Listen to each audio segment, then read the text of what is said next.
Gundam Evolution was murdered. Now, this is a very hard video for me to make. I hate that Bandai Namco is killing Gundam properties left and right. Gundam Breaker Mobile is officially gone. Witcher Mercury got a rush finale with no signs of more to come. And Gundam Evolution just announced that they are officially shutting down on November 29th. This is a time where live service games are dying left and right. Gundam Evolution couldn't have come at a worse time for it. On launch, the developers say that 1 million players tried the game, but will be left with 0 players by December. What happened to this game? How did it go so badly within a year? In my calculations, there were 3 major issues that caused the game's downfall. Monetization, matchmaking, and marketing were not on par. I'll be going in depth on every issue and how they could have fixed it, maybe. However, before I begin, I just wanted to say that this has been a really fun year. I know from watching on the mission briefings that the developers gave it their all. Even if I don't agree with all their decisions, they loved the game. And I loved this game, and I wanted to see it succeed, which is why I have to point out all of its flaws. Without further ado, let's dive into why Gundam Evolution was murdered by corporate greed. Quick note, there is actually no better time to play the game than now because everything is free. You'll be able to unlock every unit by playing very quickly. They'll give you 8k blue capital or something like that. You might as well just play the game. Enjoy the new map, new mobile suit, and all the new cosmetics for free. Even the battle pass is free, so might as well give it a try before it's gone. I'm going to talk about monetization first because I think it's the root of all problems. There is a huge problem with the monetization scheme because it pisses people off. It's so predatory. Usually in a live service game like League of Legends, the content being produced have a weak buy-in. For example, Blue Essence in League of Legends was every match, and you can use that Blue Essence to get new champions that release. Usually, if you're a long-time free-to-play player, you can buy any champion that releases with just the blue currency that you have stocked up. However, Gundam Evolution decided to lock blue capital behind Battle Pass levels, and Battle Pass levels are locked behind challenges. What is up with all these games and challenges? Who came up with this shit? It's so annoying. Furthermore, capital was locked in a way that you would only be able to buy 1 mobile suit a season no matter how much time you spent on this game. There was no blue capital gain per match. And this is a huge player retention killer and probably one of the biggest problems facing the game. It doesn't matter if the new map or new mobile suit is being dropped every 2 months if the content is inaccessible by most players. This was very, very toxic to free-to-play players, especially because they were selling these $40 DX packs. Now, I figured out the best way to make sure I had every mobile suit each season in the beginning of the game, where you buy the $40 DX pack and you also buy the $10 battle pass. The thing about the battle pass is that it unlocks more challenges, allowing you to complete the battle pass easier. This game hates free-to-play players. And with that kind of money, $50, I was essentially paying for a fully priced game. I did this all the way back in Season 1, but you can't buy the $50 package in any other season because you would lose out on the Season 1 capital, which means that you'll always have 1 mobile suit missing. And can I also mention that you can spend your precious time-gated capital points on supply pods, which is just an absolute fucking scam. People were not able to buy new mobile suits in this awful system, and they started to move out of the game. Even Overwatch 2 had you being able to earn the new fucking champions that were coming out. Why do you play every day when you aren't going to unlock new stuff with your effort, especially in a live service free-to-play game? That lack of unlocks for players is a total killer. Furthermore, the lack of unlocks extend to the skin categories as well. There were a few skins that players wanted and a few very expensive skins that were not worth their cash. I'm talking about the $100 skins. People spend a lot of money in order to unlock Char's Zaku 2 skin, and it was worth 4,000 green points. Now, you only get green points by getting repeat unlocks on the supply pod. People estimated that each 4,000 point skin is worth around 100 to 200 USD. It is a nice looking skin for sure, and it definitely catches on the nostalgia, but man, it wasn't anything special. This is particularly insulting when a $20 skin that came out later had the exact same augmented antenna, and it also had bonus sound effects and modifiers. What was the point of people spending so much money on the 4,000 material points skin when it was just red and you can spend $20 to get this cool skin with bonus modifiers? Furthermore, there was a lack of extra content like emotes or voice lines, and there were a lot of stickers actually, so that was pretty good. But the voice line packages were never truly expanded. All of these signs point to a skeleton crew for new content and a lack of coordination with the new Wish of Mercury series, because the campaign they ran for that was totally awful. You only got some sprays and stickers. They should have just added Ariel to the game, which brings me to the release schedule for mobile suits.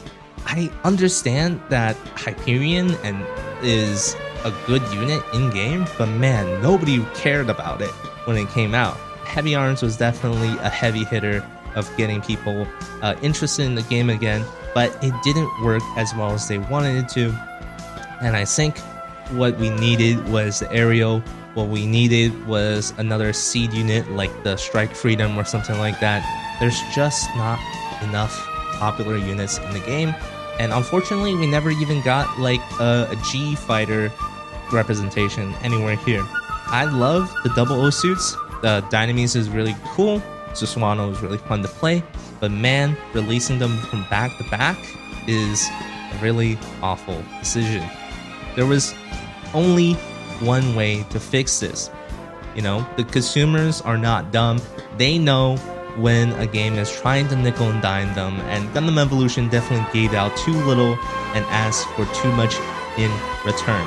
So the only solution was to give Blue Capital away, which is what they're doing at the end of the game's life cycle. They are giving away Blue Capital like it's fucking hotcake. They should have done this in the beginning, because you can buy supply pods with capital anyways, but they were always very stingy with capital, but they give you so many supply pods for some reason. Grindable capital was always a necessity to this game's success for player retention and free-to-play accessibility. It is immensely frustrating that we only got this at the end of the life cycle. Back in Season 1, everyone was experiencing major disconnect issues, and here's the kicker: you typically can't join back, and there was no backfill.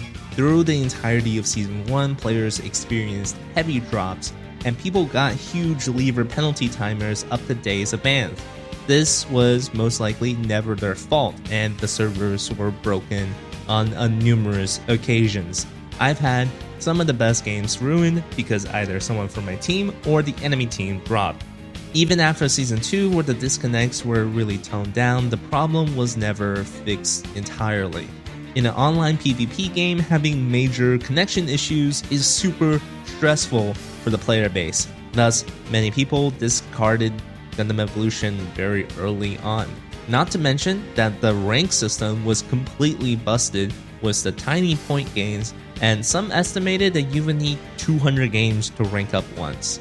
With fewer people in the player base, matchmaking became truly unbalanced, especially because there is no crossplays on different platforms. Even the consoles didn't have crossplay, which means the Xbox players couldn't play with the PlayStation players.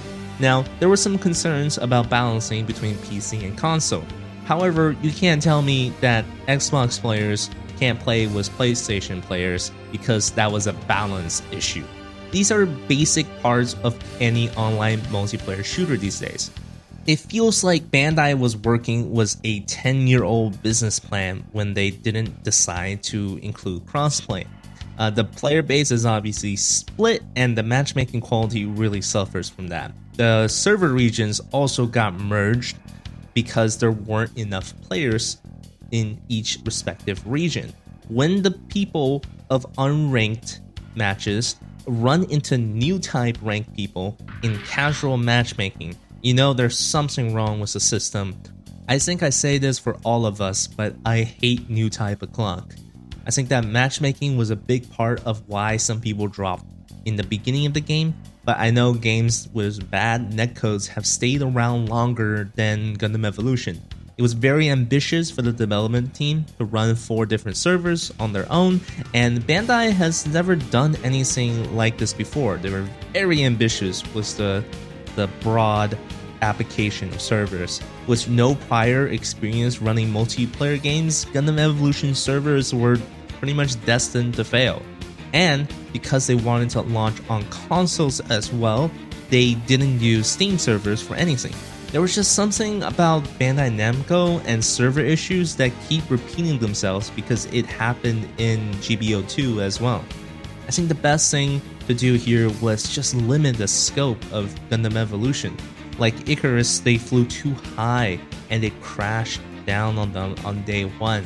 I would have recommended limiting the launch to a couple of servers at a time, and I know NA and EU fans wouldn't have been happy, but they should have just tested the servers on Japan and Asia before extending it out to the West, because they actually are doing this with something like Blue Protocol.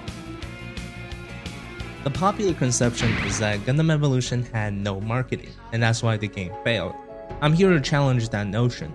Gundam Evolution had marketing in forms of convention panels, Twitch streamer ads, and billboards.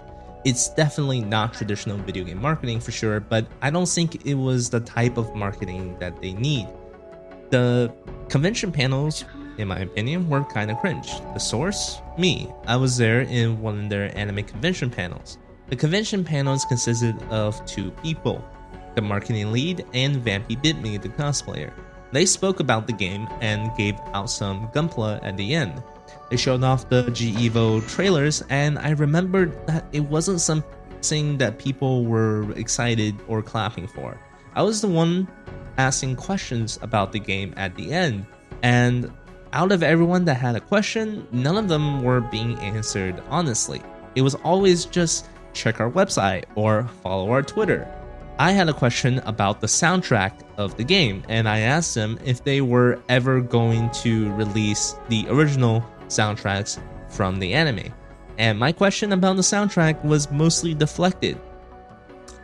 This is a big part of why I decided to remix all of the Mobile Suit trailers. I just feel like the soul of the game was missing. It simply didn't sound right to me as an anime fan. Honestly, too, the Twitch streamers definitely gave a lot of publicity to Gundam Evolution, but it wasn't the right people to do the job, right? They are usually people outside of that Gundam fan circle. Maybe that was the target audience they were going for, but Gundam fans don't really watch a lot of Twitch, in my honest opinion. And a lot of the Twitch streamers were attracted to the game because they thought it was an Overwatch killer, but they moved on to Overwatch 2 just as quickly. They had to if they wanted to grow, and I don't really blame the modern paparazzi that are content creators. They gotta do what they gotta do. They're like vultures, man. And the game got a lot of exposure with a ton of big creators playing the game. It's just the game wasn't good enough to keep those people around with the issues that we talked about beforehand. Now, that might be a hard truth to swallow, but it's the truth. Gundam Evolution, at the end of the life cycle, is a much better game than it ever started out with. But how can we expect people to invest for a year when the game wasn't good enough for them to stick around and watch it grow? Marketing, I think, was the least amount of the game's issue, and I always wish that they would fix the game before marketing it more. Even if the billboards were really cool in Japan, sadly, no flashy stunts like that can't mask the lackluster insights. In addition, this game was always marketed as a competitive shooter, which people aren't really interested in these days, you know? Competitiveness, in my opinion, always comes about naturally. You shouldn't force a game to have a competitive scene. Gundam Evolution is a very fun casual shooter, but if you try to get too competitive with it, the fun gets sucked right out due to a lack of mobile suit variety in the beginning. I definitely would have not gone so hard on the Twitch streamer aspects of marketing, and it basically means that everybody I know wished we got more traditional advertisement, such as maybe more YouTube advertisement ads or even website advertisement. It doesn't even seem like Bandai's own website really promoted Gundam Evolution, and I wish they bought some spots from the Gunpla websites that sell, Gunpla, so that those fans can translate into Gundam Evolution fans. It just seems like Gundam fans weren't really the targeted audience, and they were really trying to capture a wide variety of people, which they might have done with the initial process. However, they didn't stick around. Hi, I'm Lilaxy Moon, a late night, definitely not a succubus variety PNG tuber with gremlin energy. I've been playing alongside Axel since launch, help a little bit with the website, and started streaming GunEvo in April when the Twitch drop campaign began. I absolutely adore this game as someone still learning about Gundam, but I'm honestly so sad to see this game go. The community built here is dedicated like no other and has truly shown me what the Gundam community is capable of. I'm honestly so blessed to have met everyone. If you've seen me around, I'm Useless Princess, that one gold gun tank bonking everyone every chance it gets. Thanks, Marina. There's so many opportunities that could have been taken to help the game out, but I think the main issue I personally observed is accessibility. My 3 points alongside Axel's are unit, currency, and reward availability. All 3 of these issues really made it difficult for new players to stay, on top of the fact that some countries were region locked upon launch. For units, a brand new player would be hit with a screen of units where the entire second row except for GM is locked behind a paywall. Whether it's unlocked by purchase but with a pack or not, that's only about half of the bottom row available for playing. Without a free rotation system, players aren't able to try out or play the units in a proper game.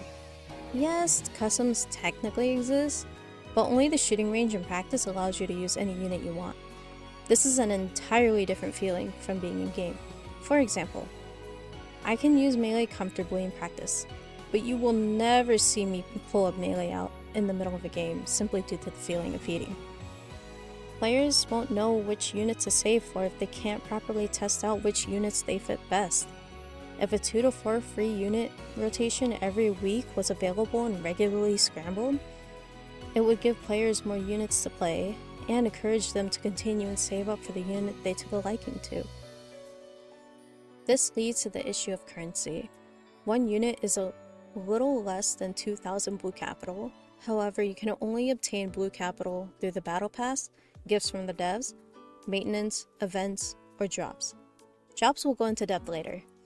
Blue capital is the most precious currency, even more than the coins itself. Yes, you can buy coins for the battle pass, but for a free-to-play just coming into the game, you have new player challenges that only reward you with just enough for one unit. However, there are many gacha opportunities for really cool skins. There's nothing wrong with the gacha, until you realize you rolled a singular time and can no longer afford that one unit. After rolling that one gacha, you'll be stuck waiting to get the new unit until you're already halfway through the battle pass. Speaking from experience, it took me a season or 2 and a couple of capital gifts to finally balance out the pulls I made when I didn't know any better. There's no other way to earn blue capital since you can't earn it from games. So the amount you get per season is what you get. It doesn't help that 1 daily challenge and 3 weekly challenges are locked behind the Battle Pass paywall to begin with, so grinding XP for free is difficult. On top of that, before they took off unit-specific tapping for challenges, at least 1 or 2 of the 4 units were paywall. Then come the drops. By drops, I mean Twitch drops. The campaign started when Dynamis came out, aka 1 unit ago back in April. Viewers could watch any channel in the Gundam Evo category and redeem up to 5 rewards per time section that was rewarded every 1 to 2 hours. However, during the campaign I noticed there were some redeem issues. Some rewards got lost in the void when the accounts weren't connected properly, and others said they couldn't redeem the rewards since they were on console and it was PC only. It doesn't help that there's absolutely no option for crossplay either. If they just so happen to connect their account wrong, all the skins, tickets, and precious blue capital were gone. On top of that, the category only had 500 to 600 total viewers average throughout the day, with it dropping to less than 100 when the end of service news came out. With guidance, it was easier to help people get the rewards, but for new players we can only give so much advice. Teaching them about saving their capital, which units to buy for their playstyle, and encouraging them to continue to grind can only go so far if everything is locked for them. As a whole, I wish the accessibility for new players and free-to-play players were more welcoming and available. I think accessibility and the other points that Axel has brought up would have really helped retain the player base for just at least a little bit longer. Of course, every game has its issues, but Gunny has really grown since launch. The game does really try to listen to the community. I remember even putting in a survey to add more Haros and skins for Ashimar. They made more Haro icons and portraits. They even made an Ashimar Haro skin. This game really has something special with so much love behind it that no other game has. We can't just let this game go down in vain. In conclusion, the live service model, the awful servers, and the lackluster marketing murdered Gundam Evolution. Like I said, in a time where live service games are dying left and right, Gundam Evolution couldn't have come at a worse time, but I'm very glad that it came at all. If a game like this released as a $30 package with all of the units unlocked, I think it would have done way better for itself. The fact that they tried to monetize both units and skins without a capital per match system is honestly just corporate greed at work, which is a total shame because the game is fantastic when it works. The movement system is the best in the class, and no other shooter gives you the same high-speed feeling that Gundam Evolution does. The elevation, the boost, the constant action, the melee units, it's not something that games have, and it's really sad to see it go. This game, in my opinion, is way better than Overwatch 1 ever was. And, well, it seems like the gameplay was solid, but everything else around it failed to live up with the expectations that gamers have.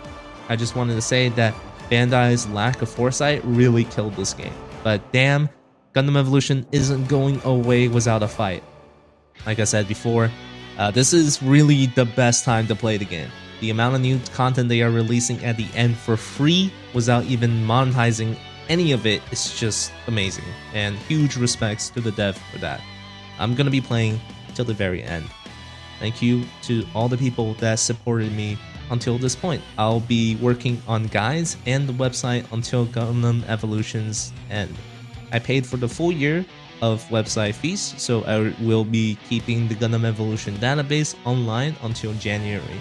I'll also be archiving and posting all of the pages on Patreon. The next step for this channel is probably a lot of different games I like. Baldur's Gate and Armored Core are getting their full releases soon. And I love Dungeons & Dragons, and I love Mecha. I appreciate all of you. Get some water, touch some grass, and I'll see you next time.